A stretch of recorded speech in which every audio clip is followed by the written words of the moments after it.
Marcos Jr. may colostomy bag na. Naku po, eto na nga sinasabi ko.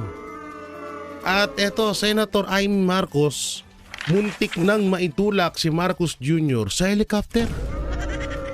Ang tindi nitong mga to Matindi itong mga ibabalita ko sa inyo ngayon, mga banateros, mga kabiyaya. At speaking of colostomy bag, siya po yung inilalagay dito sa tagiliran. Mamaya papakita ko sa inyo yung video. Kapag 'di ba ay nagkaroon po ng malubhang sakit itong si BBM. At yun nga daw ay meron na nga daw itong butas or dito sa tagiliran na doon dumadaan ang dumi nito. So ngayon may papakita po ako sa inyong video maya-maya lamang at tingnan natin kung ito ba ay totoo o hindi. At ito pa yung isang nakakagimbal na balita na itong si Senator Amy Marcos ay itinulak daw or itutulak itong si Marcos Jr. sa helicopter. Mukhang nagkakainitan na yung magkapatid talaga, no? Nagkakapersonalan na. Simulan na natin ng iba pang mga balita katulad lamang nito. Oo, eto na. Ang chair ng Committee on Justice na si Kong Luistro, rabid yan na pro Martin at BBM. At rabid din siyang anti-BP Sara Duterte. So palagay ninyo, fair ba? Hindi, syempre.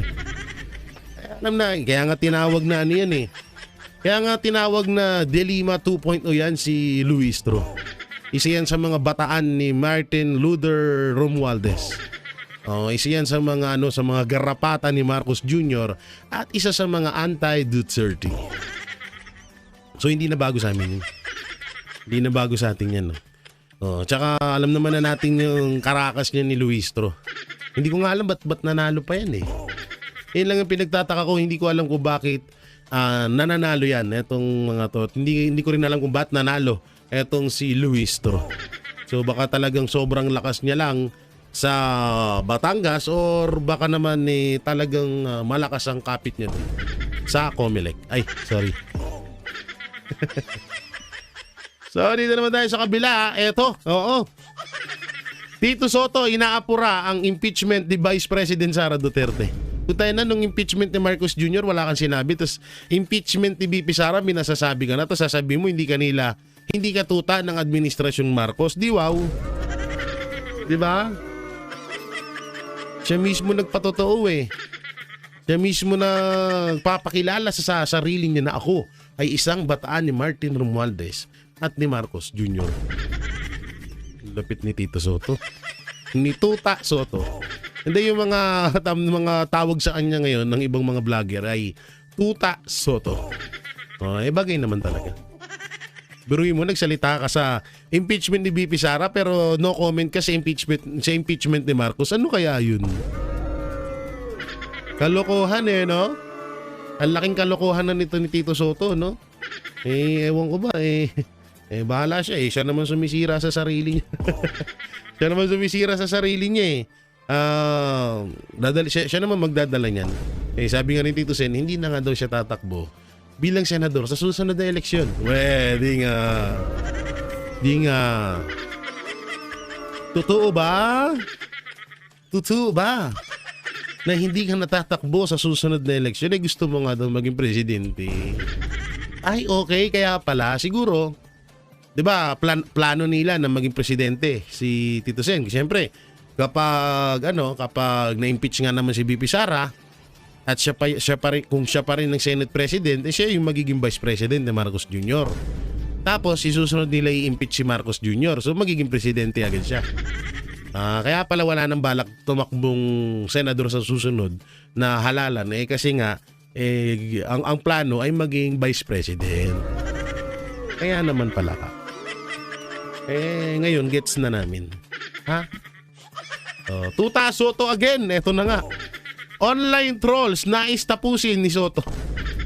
Dapat ang internet, anumang social media, platform sa internet, kailangan one person, one account. Pagka hindi verified, tanggal.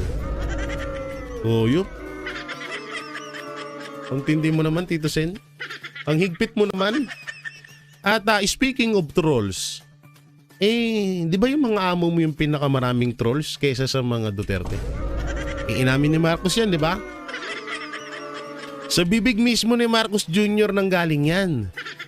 Na na marami silang trolls. At kitang-kita naman yung mga ka-fake newsan ng mga kabilang mga vlogger.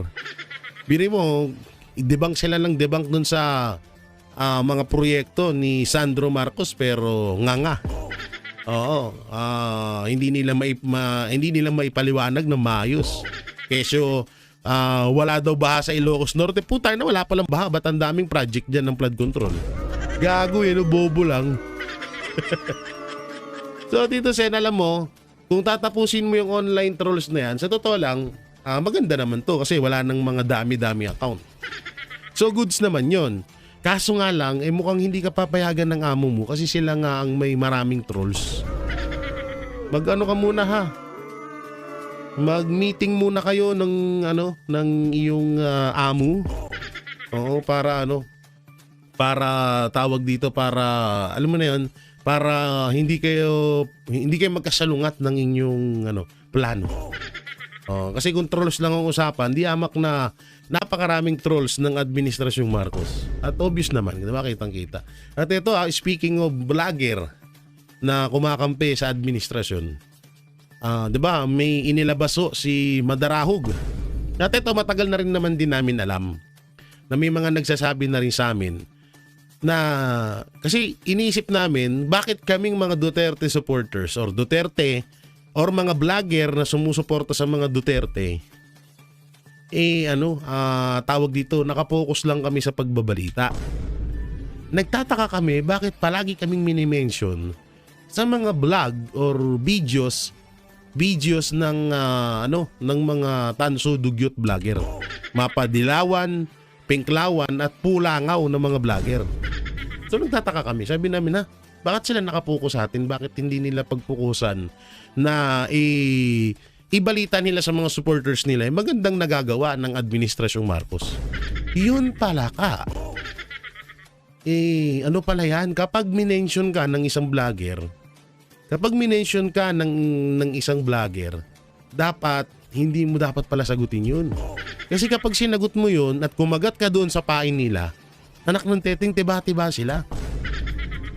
Biruin mo may 100 pesos ang bayad sa kanila sa bawat comment. Hindi ko alam kung sino nagbabayad. Pero alam na this.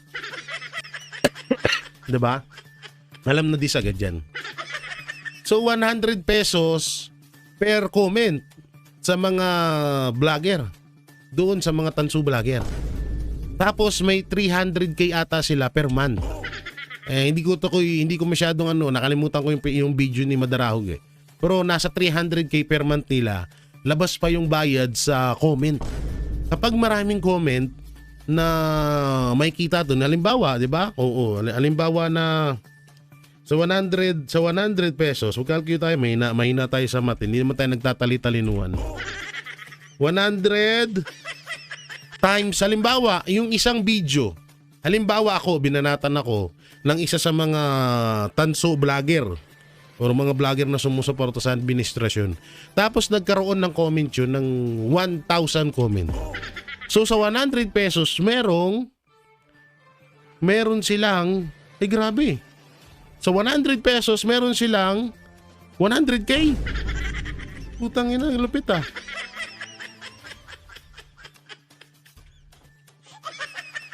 No, meron silang 100 meron silang 100k pesos. Medyo tiba-tiba kung halimbawa na may comment na 5k. Sabihin na natin na 5,000. Putay na, may kalahating milyon sila. Kung halimbawa magkaroon ng comment. Hindi ko lang alam kung sa like meron din. Hindi ko alam pero ganun, no? So lupit. Kaya pala magtataka tayo. Yung mga vlogger sa kabila, may mga sarili-sarili ng kondo, may mga bagong sasakyan, may nakakabili na ng sports car. Diba? Samantalang ang mga followers, ang bababa. Unang-una po, ito po, para sa kaalaman nyo po mga banateros, mga kabiyaya. ang kitaan po sa Facebook ay napakaliit. Napakaliit po niyan. Kahit po yung mga, depende na lang pag sobrang sikat ka ha, yung million views ka or kahit nga million views pero kung million views araw-araw ang upload mo, may talagang medyo tiba-tiba ka dyan. Pero kung sa katulad nung vlogger na bumili ng Mustang ina niya, ang followers pa lang noon, ang followers pa lang po noon sa Facebook ay napakababa. 'Di ba? Tapos ang followers niya sa YouTube, tingnan natin, hindi na natin banggitin pangalan ha. Hindi nating banggitin pangalan niya. Ang subscriber niya po sa YouTube ay meron po siyang 331k. So hindi naman po binabayaran ni YouTube yung subscriber. Hindi po yung ganun ha. Ang binabayaran po views. Chinek ko po yung kanyang views, bibihira lang po siya magkaroon ng 30,000 na views. So, hindi pa rin po siya aabot ng halos 100k per month sa YouTube niya. Hindi po siya aabot ng 100k per month. Kung ang views mo ay, may mga views nga siya dito na 8 hours 9.4 yung kay Sir Jack. Meron siyang kay Bato na 4,700. So wala to. Hindi siya kikita ng milyon or napakalaking pera sa pagbablog. Tapos nung chinek ko pa yung Facebook page niya, nasa 30k lang ata yung followers. So nakakapagtaka na bakit sila nakaka-afford na bumili ng mga ganyan. Kasi ako hanggang ngayon, ang tagal ko na nagbablog, hanggang ngayon po nangungupahan ako. Hindi naman porket, hindi na baka sabihin nila, ay magastos ka kasi Jay. Although may big bike ako, pero pinag-ipunan ko at tinulug-hulugan ko yun. Bago ko mabili, ha? Ang dami kong inubos na laway sa pagbablog dahil lang doon sa paghulog-hulog ng motor ko. At yun po ay second hand. Second hand. Okay, hindi siya brand new, second. Alam niyo yung second? Hindi yun manok, ha? Oo. So yun. So ngayon, ganyan nga yung ginagawa. Kaya kami mga banateros, hindi namin sila sinasagot kasi once na sumagot ka at once na awayin mo sila, na-mention na nila yung pangalan mo, lalong-lalo na si Banat Bay, pag minention nila yung pangalan ni Banat Bay at akala naman nila sasagot. At kapag kumagat ka sa pahay nila, putang ina, paldo sila. Tapos ngayon, parang sasabihin ni Tito Soto, i-analyze yung online trolls. Unahin mo muna yung mga nasa hanay nyo ha, bago yung mga wala sa hanay nyo. Para maganda. Lupit, no? Ang tiba-tiba ka. Alam nyo, napawaw talaga ako doon. 100 comment. 100 pesos per comment. Biruin mo yun, may 100k kapag may nag-comment na sa'yo, na 5k. 5k comment. About dun sa topic mo, about dun sa banat mo. Puta na, paldo. Tangina, no? Sa bagay, barya na lang naman ho yan sa mga, tawag dito, sa mga kawatan. Trillion po ang nawawalang pera natin. Tapos may utang pa tayo na tumataginting na 17 trillion na paakyat na sa 18 million. Sa 18 trillion pala. Trillion, hindi million. Biruin mo yun. Kaya basic sa kanila magbayad ng ganun, no? So eto pa. Tito Soto. Magbibitiw kung gusto umano ng mayorya. Kahit may kodita man o wala. Mahimbing ang tulog ko. Syempre paldo Gusto ng mayorya ng mga senador ang ibang leader ipakita nila sa akin at magbitiw ako. Yan naman pala daw inahamon naman kayo ni Tito Soto. Ipakita nyo naman daw kasi sa kanya. Ipakita nyo naman daw kasi na kung talagang may ginagawa daw siyang mali. Alam nyo, yung ibang mga senador ngayon, sunod-sunuran niyang kala Soto tsaka kay Ping. Ayan ng telescope tsaka microphone ng administrasyon. Lalo na ni Martin Romualdez at ni Marcos Jr. Hindi ko lang alam kung sino yung mic at sino yung CCTV diyan sa dalawang yan. na kapag alam nila na may isang senador na parang ay hindi natin to, hindi kaalyado to ni Bossing, kaagad nilang ilalabas ang mga insertion niyan.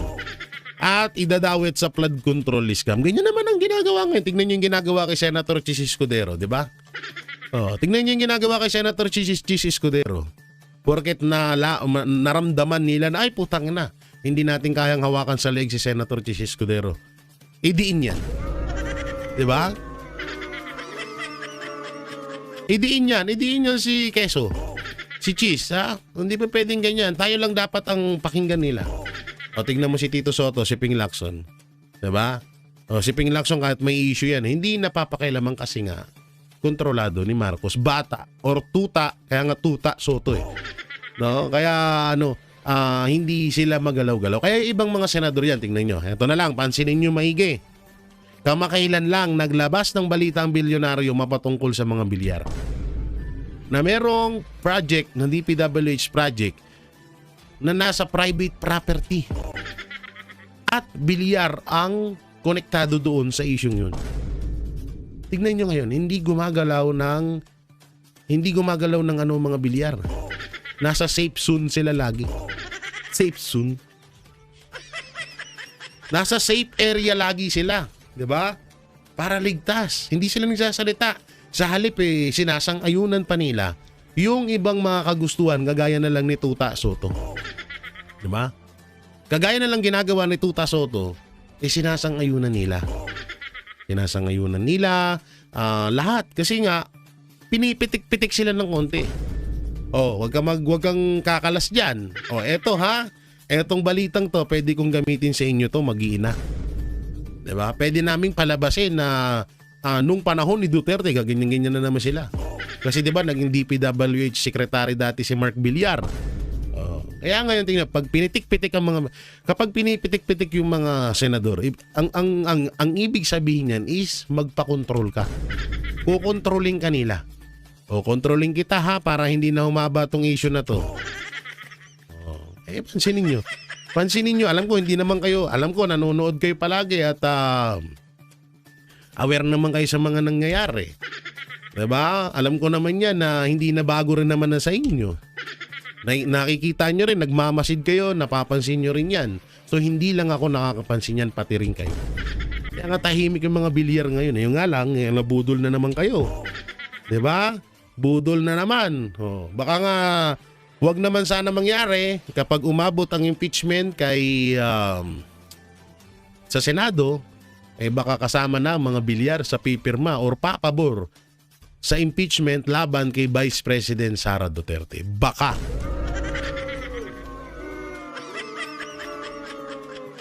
Budol nga ni.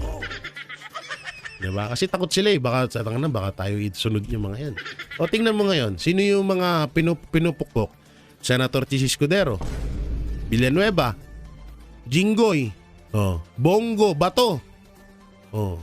Yung si Senator Alad tsaka si Pia Cayetano hindi nila masilip-silipan kasi wala naman silang may sisilip dun sa magkapatid. Diba? Ano sisilip nila? Yung 10,000 na pinangako ni Cayetano, putang ina, kung pinirmahan lang ni Marcos Jr. yun, natupad din sana yun. Kaso hindi naman pinirmahan Pinirmahan ba ni Marcos Jr.? Hindi naman niya pinirmahan yun. Pinahiya niya si Cayetano. Dahil alam naman din natin ang history ni Cayetano at ni Bongbong Marcos, di ba? So ganun yun Kaya minsan tayo, kailangan din talaga nating mag-obserba at pagdugtong-dugtongin yung mga nangyayari sa bansa natin. Hindi porket nakita nyo lang doon sa isang vlogger na kayo ganyan, maniniwala naman kayo agad. Kaya nga sinasabi ko rin sa akin, halimbawa, yung mga sinasabi ko dito, kung hindi kayo, magano rin kayo, tuklasin nyo rin ang tunay. 'Di ba? Sa pamamaraan nyo is tuklasin nyo rin kung ano yung talagang totoong balita. 'Di ba? Hindi yung mamaya may makita, ganoon, totoo siya ba yung kabit? Kabit pala siya ni pero speaking of kabit, may blind item tayo diyan. May isang babae sa government nakabit ng isang hilig mo sa chismis pero real talk po may isang secretary na nahuli habang nag-golf at nilalantutay ang isang officer. Uy, sino kaya yun? Ang isang officer na kahit etong sekretary na babae ay may asawa na. Sino kaya yun, guys? May ano kayo, may hula kayo? Comment nyo nga dyan sa baba. Dali. Oo, ulitin ko blind item. May isang sekretary na kabit ng isang opisyal. Mataas na opisyal sa gobyerno. At nahuli sila ng asawa niya, ng asawa ng lalaki, habang nilalantuday etong si Mr. At napahiya etong si girl, si secretary. Napahi. At partida ay etong si secretary ay meron ding jusawa. Sino kaya ito, no?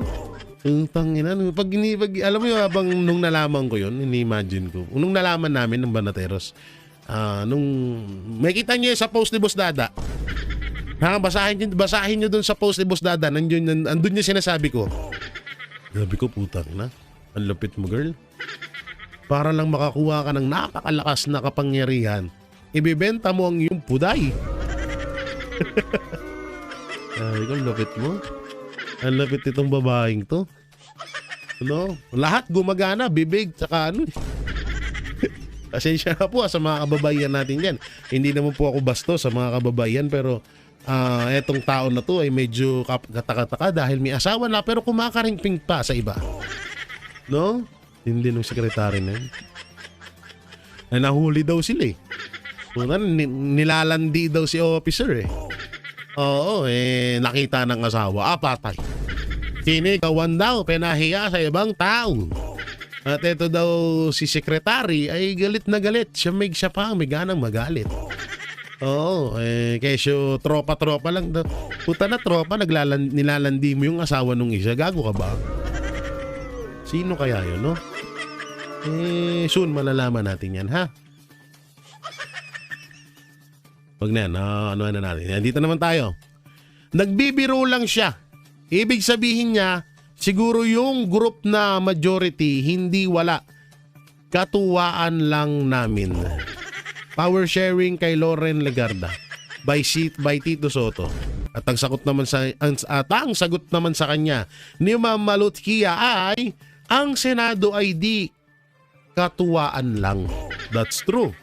Senador kayo, di comedian. Ang interference ng kung sino-sino ay nakakabahala at nakakalungkot. Luma pa ang 20 sa 17 Congress. Hindi ko masyadong gets. Ang nagets ko lang dito yung sinabi niya na ang Senado ay hindi katuwaan. At senador kayo, hindi kayo komedyante. Totoo naman. Alam naman na natin na si Tito Soto ay isang artista at naging batikan na komedyante. So doon sa pagiging komedyante niya, sa pagiging artista niya, sa pagiging host niya sa Itbulaga, ay wala hong problema. Okay na okay po yun. Pero kung dadalin mo ang dati mong trabaho na pagiging komedyante sa usapin ng Pilipinas at lalong-lalo na ikaw ay senador, putay na, wag ganun. Wag ganun, Tito Sen. Nakakahiya yun. Ha? Nakakahiya yun, Tito Sen. Wag kang ganun. Masama yun. Ha? Hindi ka na komedyante, senador ka na. Hindi ano yan yung biro-biro diyan eh. Ay hindi bagay na maging komedyante ka kapag ikaw ay senador. No, sa totoo lang, hindi yun nakakatuwa. O dito naman tayo. Ano naman? Tito Soto na naman.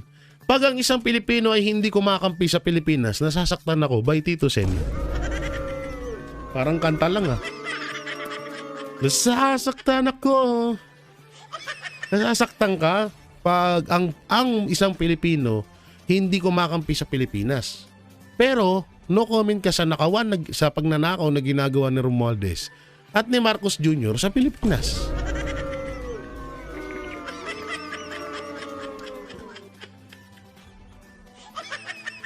Bakit ganun, Tito Sen?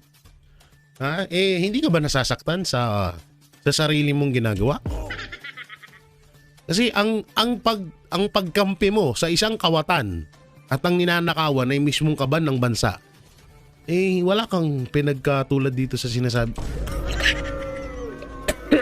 sinasabi mo na ano pa tuloy ako, na hilingan pa. Diba? Mas malala nga yun sa iyo eh. Pero mo pinagtatanggol si Romualdez, pinagtatakpan yung ni Ping Lacson si Marcos Jr. Yan yung dalawang magpinsan ng itinuturong mastermind na sa mga kawatan, sa mga nawawalang pera ngayon. Hindi mas masahol ka dun.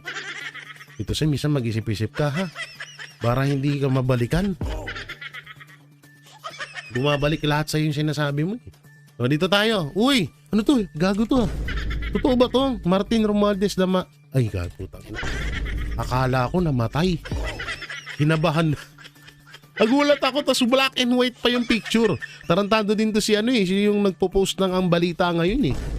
Martin Romualdez namayat na rin.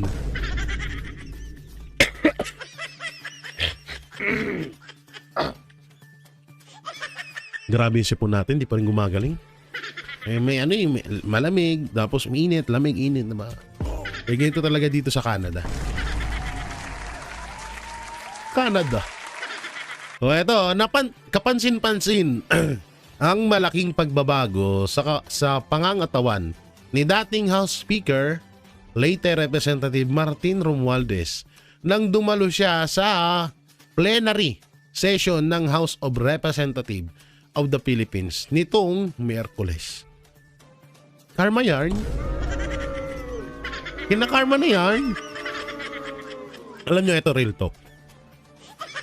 Kahit gaano nyo pa kayaman, kahit gaano pa kadami ang pera nyo, putang ina, hindi nyo yung madadala sa impyerno. Unang-una masusunog yung mga pera na yan dahil puro apoy dun. At kaya nga ayaw ni Satanas sa inyo eh. Kasi nga magdadala kayo doon ng pera, sa sobrang dami nyong ninakaw na pera, nakakala nyo madadala nyo yan doon. Nubo na naman ako. Nakakala nyo madadala nyo yan doon, nagkakamali kayo. Kahit abutin na kayo ng ilang taon, kung kayo ay mamamatay, hindi nyo madadala sa ilalim sa impyerno yan. Hindi sa langit ha, impyerno talaga. Tingnan mo, bagay nga yung apoy sa kanya eh.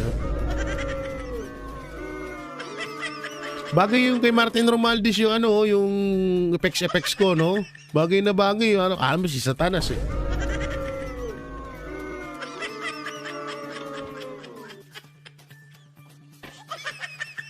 Hindi talaga, ilan na sila na nangayayat na si Marcos, nangayayat na si Boying, eto nangangayayat na rin. Aba, putang ina, buhay nga naman. Kulang pa nga yan eh. Sa totoo lang, sa ginagawa nilang pagnanakaw sa kaban ng bayan, kulang na kulang yan. Oo, hindi sapat yan na makita kang may sakit. Talagang matutuwa ang taong bayan kung ikaw ay magdurusa talaga. Yung tipong humahagulhol ka, sigaw ka ng sigaw sa karamdaman mo. Dahil sa kasamaang ginawa mo sa bansa. Yun ang ikakatuwa ng mga Pilipino. Pero yung ganyan na pumapayat, putang na. Takot na kayo. Inuunti-unti na kayo, ha? So, isa pang pumayat. Ito pa. Marcos Jr. hindi umano makikialam sa impeachment versus BP Sara. Obvious naman yan. Wala na kaming masasabi sa iyo dyan, ha? Talagang puro kapalusot pagdating dyan.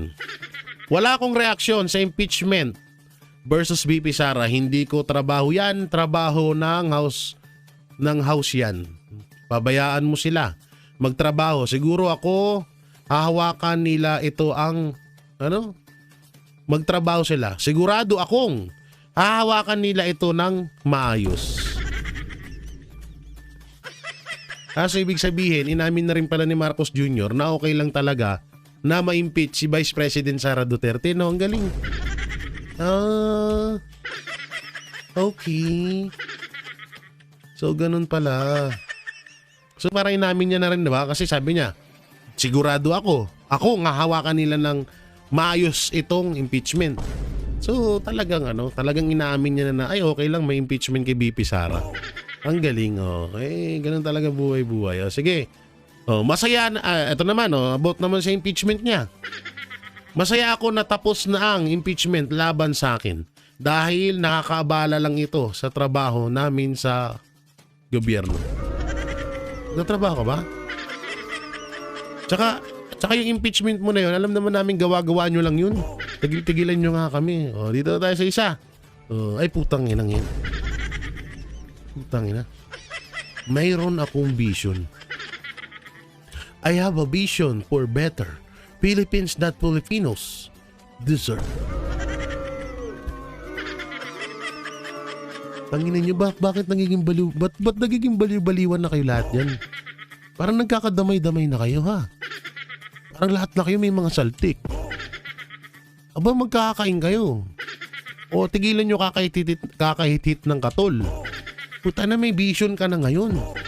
Kailan pa pumuti or kailan pa nagkabuhok ng puti si Professor X? Kilala si Professor X? Yung pelikulang X-Men. Yung kalbong naka-wheelchair na matanda. Yun si Professor X. Kailan nyo nakita nagkabuhok siya ng puti? Hindi kasi Professor X. Ha? Ikaw si Remulla, the lover boy. Puta na may pa-vision ka. Putang inang yan. Alam nyo, speaking of vision, may kwento ko lang. Ang talagang hinangaan ko sa mga ganitong kakayanan, sa mga vision at nagkatotoo at talagang nangyari at ginawa niya, talagang nangyari at nagawa niya, ay si Pastor Apollo Kibuloy. Yung Glory Mountain, yung Prayer Mountain, yung sa Kingdom, yung pagkapangulo ni Pangulong Duterte, pagka Vice President ni BP Sara, lahat yun nanggaling yun din sa vision ni Pastor. Na nung marami ding tumutulig sa kanya na kesyo may ganun daw, hindi daw totoo yun.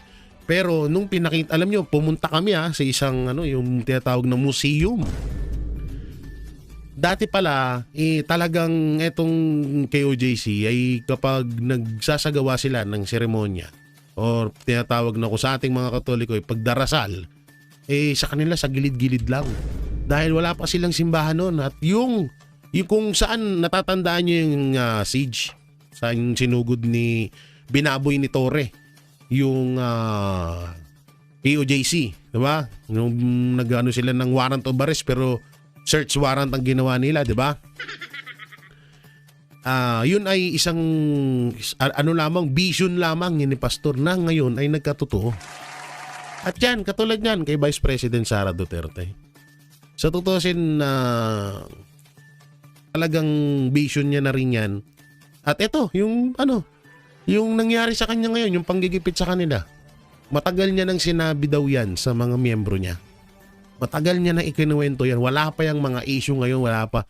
Hindi pa siya masyadong kilala si Pastor. Basta wala pa lahat to. Parang hindi pa nga pangulo nga si Pangulong Duterte noon, wala pa. Talagang na niya tong yung panggigipit sa kanila hanggang sa pagkakulong sa kanya. Nasa vision niya to at nangyari yun. At nangyari naman talaga at kaming mga banateros ang mga buhay ng mga testigo doon.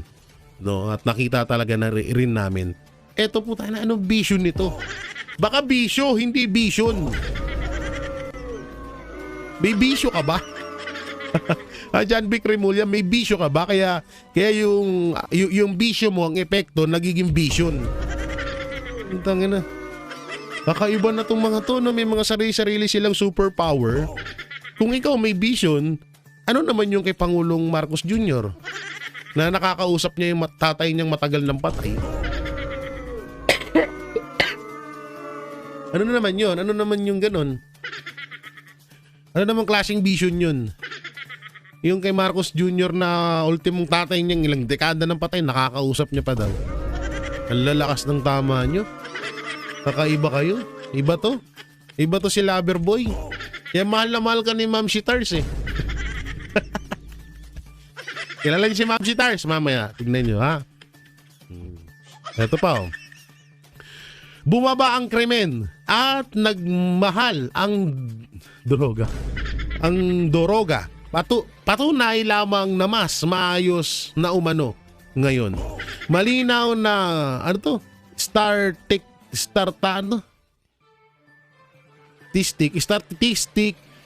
na bumaba ang krimen at mas naging mahal ng droga. Nariyan pa rin ito pero hindi kasing lala tulad ng dati. Duterte na naman. Duterte na naman. Walang kasawa-sawa sa mga Duterte ah. Bumaba ang droga? Pwede nga. Kaya ang daming adik lalo ngayon eh. Tapos sasabihin mo bumaba ang krimen? Pwede nga. Hindi nga kami makalabas ng bahay pag madilim na eh. Natatakot kaming ma-hold up, masaksak, mapatay ng mga adik eh. Sabi mo bumaba ang krimen? Uy, paalala lang ha. Ang Maynila at ang Quezon ay pang top 2. Pang top 2 ba? Kung di ako nagkakamali. Pang top 2 sa buong Asia na pinaka malalang krimen. Paalala ko lang kasi baka hindi mo alam ha. To si John B. Cremulya. Sabi mo, di ba may vision ka? Sabi mo may vision ka eh. Sige nga, hulaan mo kung nasaan ng mga drug lord. Di ba? Sabi niya may vision siya eh. Hulaan mo nga kung nasaan yung mga drug lord. Hulaan mo nga talaga kung talagang addict si Marcos. Sabi yan. Ang yan to, puro kasinungalingan mga pinagsasabi mo. Eto. Kung sakaling gerahin tayo ng China, ihileran nyo sa harap ng bakbakan itong spoke ng Coast Guard na si Jay Tariela. At yung kayabangan ng mga senador, sila ang unang lumusob o kaya ibalan nyo sa kanyon. Tignan natin ang tapang nila, tangina. Ang lupit din itong anak ni Congress ni Senator Marcoleta, no? Tama naman. Sa tutusin, ito naman nagpapalaganap ng gulo sa China eh. Dakdak ng dakdak, tapos wala namang bayag. Kaya ako pabor ako dun na yung mga senador na kinakalaban yung China kapag nagkagera ha. Kayo yung unang lumaban. Putay na baka bigla kayong mawala pag may gera na. Hayop kayo. Grabe no? Representative Paulo Henry Marcoleta. Palakpakan natin. Isa sa mga natitirang matinong kongresista, no, yan, at may tapang kagaya ng kanyang ama. Tapang at talino. At speaking of Ma'am Shitars, eto si Ma'am Shitars.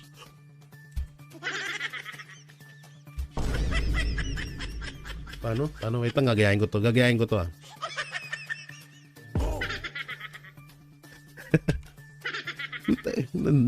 Nahagip pa si Villar. Isa sa mga huda sa mga Duterte nahagip.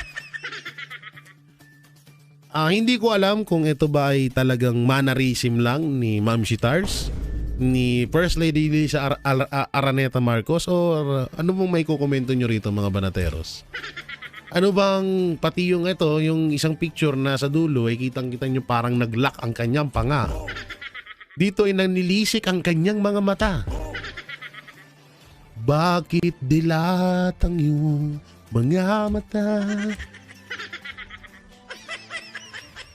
At kay likot ng iyong mga panga.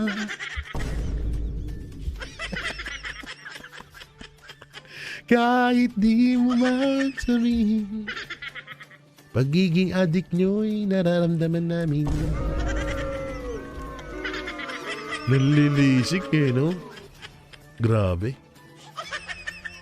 Grabe to, no? Lupit.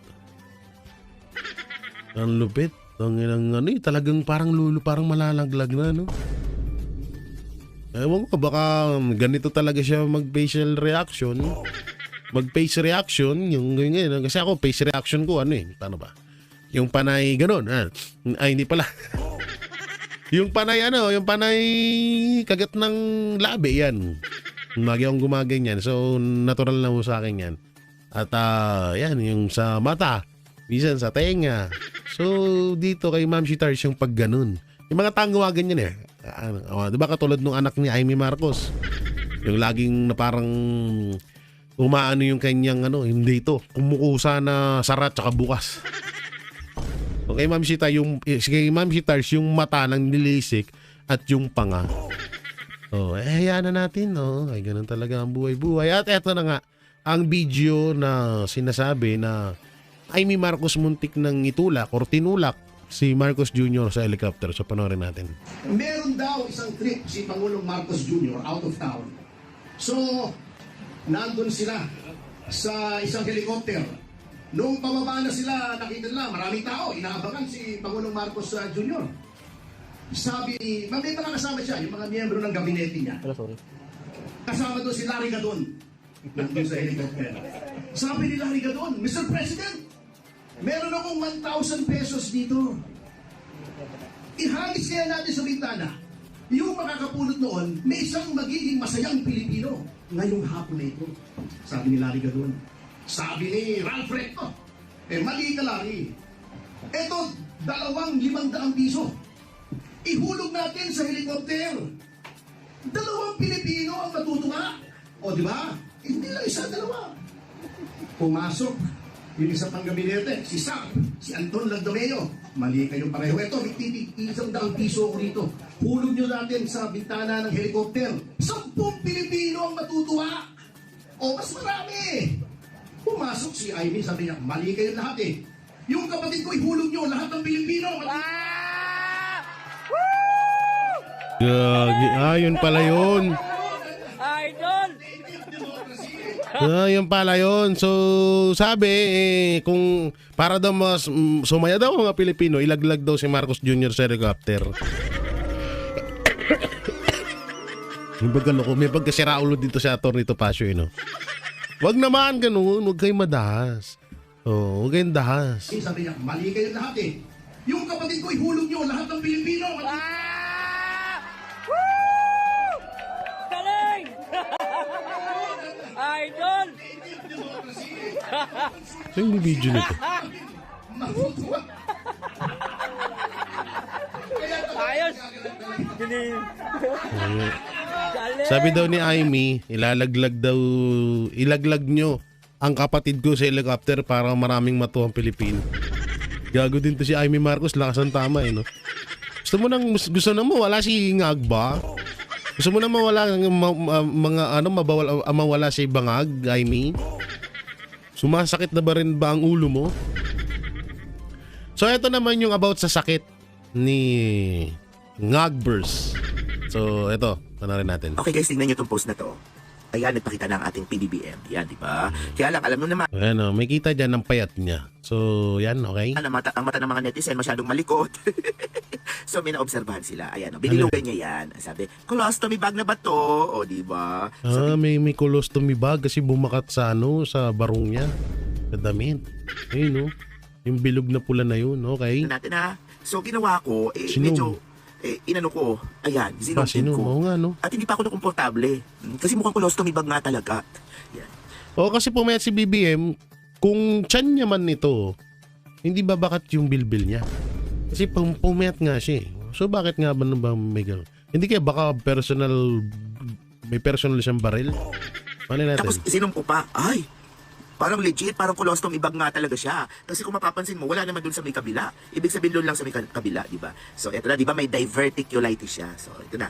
Pag-usapan natin So, ito yung parang bubutasin yung bituka mo, tapos doon dadaan yung dumi. colostomy. Ayan yan. Yan ang colostomy. Okay. Ayan yan. Nagkakaroon siya ng estoma. Okay. Ginagawa yan sa mga taong hindi na makalabas yung jebs niya. Nako. O, kasi barado na yung sa lower part of the colon. Kasi nga meron na siyang diverticulitis. Pag may Nako. diverticulitis ka, babara na yan. So, ang tanong, yung mga taong may ganyan, magtatagal pa ba? Di ba? O, teka ha. So, eto na nga. O, di ba? Patient with colostomy. Yan, colostomy. Ayan, colostomy bag, colostomy. Yan. Lifespan. Yan. Alam ko tumatagal din naman yan. Ayan. Okay naman pala. Ang sabi dito, a colostomy bag doesn't really affect how you will live. Oo. Pero kung may colostomy ka na, tapos tira ka pa ng tira ng pulburon, eh, mapapaaga ka talaga. The indicator of your lifespan will be how well the Oo nga naman. O ganito yan, na-explain ko sa inyo ha. Sandali lang, isang nurse, ang dami ko nang na-encounter na colostomy bag at nagkakaroon ako ng colostomy bag. So, ibig sabihin, nurse siya dati, okay? Patient colostomy bag care. So, Okay. pinaka-importante dyan is keeping it clean. Oo. Yun nga lang kasi, since talagang lalabas yan yung mga germs, kasi yung tawag dun sa bilog, ilalabas kasi yung part ng bituka mo. Oo. Yung bituka na yun, malapit ng labasan ng germs yun. Oo. Doon lalabas lahat ng germs. Ang pinaka-crucial dyan sa ostomy, ang tawag doon, or stoma, yan. Stoma yung parang pinaka-bilog na Okay. butas na nilabas sa bituka mo, is yung infection. Madalas talaga, infection talaga ang kalaban. Alam mo, hindi naman nai-infect yung pinaka-ostomy kasi sanay sa germs yun eh. Ang nai-infect yung balat na nakapaligid doon. Kaya dapat talaga yung magti-take care sa'yo, maayos at malinis gumawa. At saka yung ostomy bag, swak na swak ko lang doon sa kanyang paglalagyan. Kaya nga lang talagang madalas doon sa mga naging pasyente ko. Kasi hindi lang naman ako nag-aalaga. Pag ako nagkabit, okay na okay, swak ko. Kasi malandi ang lola, syempre Becky, maayos ako maggawa o very delicate. Paano kapag yung karelyebo ko ang gumawa? Doon, napansin ko, madalas nagkaka-infection siya. Kaya most of this person, nagre-relate talaga sila sa antibiotics. So, delikado rin kaya talaga, kasi, no? hanggang kailan ng antibiotics, di ba? Minsan isang araw ng buhay mo, palala na yung infection na yan eh. Eto yan na, hanggat hindi gumagaling yung condition doon sa lower na colon, yung papunta na sa rectal o papunta na doon sa puwet mo, hindi pwede tanggalin yan. Kailangan ma-diagnose muna through proctoscopy. Ano yung proctoscopy? Proctoscopy, papasukin ng parang telescope na parang lente yung ano mo, puwet mo, mahaba yung tube yun. Naku, sanay dyan si ano. Tinutumbungan nga daw yan eh. Diba? Tapos nagbabayad sa lalaki ng 2.3 million, diba? Para lang tumbungan siya. Kung ngayon, kung ang doktor may isasalpak sa wet packs niya, ano lang yun, basic yun. Titignan doon kung okay na ba yung bumabara, kung wala na ba bumabara, kung pwede na, or i-surgery. Para pagka, piniprepare kasi yung lower colon eh. Para matanggal na talaga lahat ng mga nakikilang germs doon. Tapos, bibiakin yun. Pag biniak yun, i-scrape off yung mga bara. Ganun lang yun. Ngayon, yung mga taong, o yung mga patient na nag-undergo ng ganyang colostomy, hindi pwede yan sa solid diet. Mostly yung ino-osterizer lahat ng diet niyan. Yung mga bine-blender, dinudurog-durog. Tapos minsan naman, meron silang mga diet na nabibili na. Ready. Wait lang nga kasi. Kung biniblender lahat ng... Kung biniblender lahat ng pagkain ng isang may sakit or may colostomy, so ibig sabihin, tama nga yung sinabi ni Recto. Kasi di ba sabi ni Recto, sino ba naman daw ang hindi papayat kung ang palaging kinakain ay sabaw? Tatandaan niyo yun? Ewan ko, nandito pa sa cellphone ko yun ha. Natatandaan niyo yun? Diba? So ibig sabihin, yung tinutukoy ni Recto na sabaw na kinakain, na ang sabaw hindi naman kinakain, kundi hinihigop yan. Baka yung mga pagkain ni Marcos Jr. ay bini-blender. Patay na, lagot. Okay. Made na.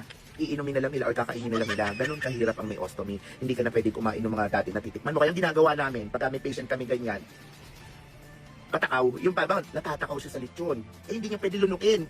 Hindi niya na talaga pwede lunukin yan. So, ito ang advice namin minsan sa kanila. Ma'am, ngatain nyo. Oo, pero iluwanin nyo. Parang at least, di ba, natikman mo kung ano yung sarap noon, naranasan mo paano ngatain yun, pero hindi mo pwede lunukin. Iluwa mo. Yung lahat lang ng lulunukin mo, yung proper na Tapas talagang lang. in-advise ng doctor sa'yo. Hirap pala may ganyan, no? Mga solids. Usually talaga, dapat liquids lang. Kaya lang, minsan kasi nagkakaproblema kami sa patient. So, ang pangit naman kasi ng lasa pag lechon, tapos inosterizer mo. Pwede naman. Kaya lang, iba pa rin talaga yung ninata mo. So, ang ginagawa namin, inosterizer namin minsan yung lechon, ganyan. Tapos, ginagawa namin, kunwari, sasawsaw niya yung daliri niya sa sauce, tapos gaganyan yung tapos sisipsipin niya yung ganun.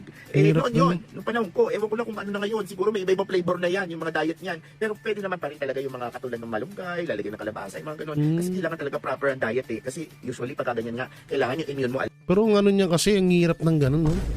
Lahat ng pagkain mo i-blender, puta na. Sakit. Tagaan. So, sa palagay ko, kung totoo ba yung may colostomy si BBM, wala namang masama kung meron. Ano ngayon kung meron, di ba? Walang masama. Kung kailangan talaga ng katawan niya, kasi nga meron nga siyang sakit, di ba? Ano magagawa natin? Sinabi naman doon sa video ko dyan na wala namang effect sa kanyang lifespan, di ba? Mabubuhay pa rin siya ng matagal. Oo. Tapos sinabi naman na yung lifestyle niya, hindi naman magbabago. Di okay na. So, ganun pa rin, no? Promise. Isa yan sa pinaka nagiging problema namin noon. Not unless otherwise, kung yung mga bag ngayon, mas matibay na, mas madikit na. Pero usually, pagka nag-leak yan, natanggal, o kaya nag-activity siya nang hindi sinasadya, tapos natanggal yan. Ang Nako. kyontot niyan, promise. Nagkiyuntot, ibig sabihin, ang baho. Grabe, no? So, yun, ewan ko lang kasi, si Marcos Jr. kasi, kadalasan ko nakikitaan ng ano yan, bulletproof vest. Meron siya sinusuot lagi si Marcos Jr. So, kung may bumakat man doon, baka bulletproof yun. Hindi naman natin pinapanalangin na meron na siyang colostomy. No, hindi naman natin. Pero malay natin kasi bigla siyang pumayat din no? At doon nga sa pahayag ni Recto, parang nagkaroon ho tayo ng ano na, hindi kaya talagang ano, talagang kaya kinakain ng sabaw. Sabaw kinain. Ang papaya nilalagay sa tinola. Ang sabaw hinihigop, hindi kinakain. So yan mga banateros, mga kabiyaya, ano pong may kukomento nyo ho dito sa kwento ni Attorney Topacio na ipinapatulak daw si Marcos Jr. sa helicopter. At etong si Marcos Jr. ay may colostomy na. So nung may kukomento nyo, comment nyo lang po dyan sa baba. Siyempre, don't forget to like, share, comment, and subscribe sa ating YouTube channel. May pindot na lang din po yung bell button para lagi kayong updated sa ating mga video araw-araw. So maraming salamat. Ingat po kayo palagi. God bless and peace.